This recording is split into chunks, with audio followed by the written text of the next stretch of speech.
For most people in today's society, we think of a mental health spectrum like this. On one side, you have people who don't have issues, and on the other side, you have people with severe mental health disorders.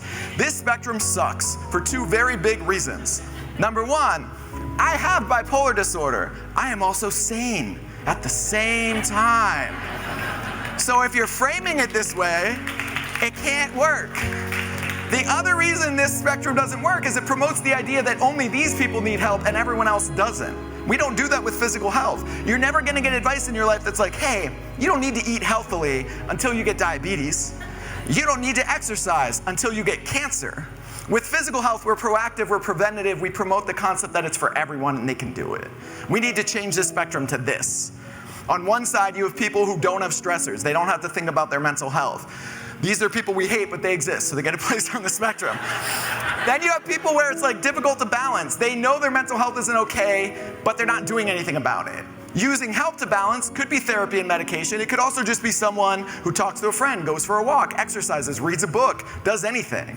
Constant assistance could be a treatment program or family support. Unable to balance could be someone who had trauma or is suicidal, but they can't balance their mental health. We need to put using help in the middle because that's where it is for physical health.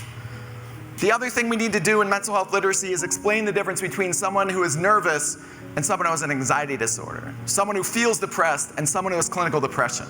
Someone who has a body image issue and someone who has an eating disorder. Someone who has a normal thought about death and someone who has a plan to take their own lives.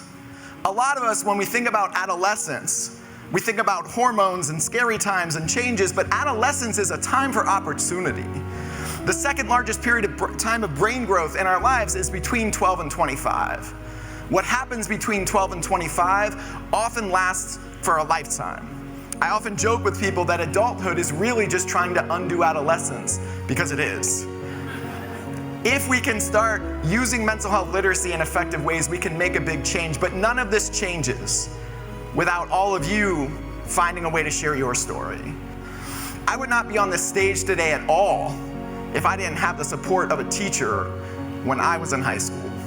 Because after I got out of the hospital for trying to kill myself and went back to high school, everything changed for me.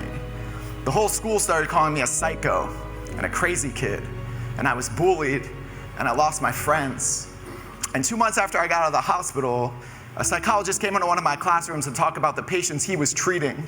And as he talked about the patients he was treating, every single kid in that classroom started laughing, except me, because I was tired of being laughed at.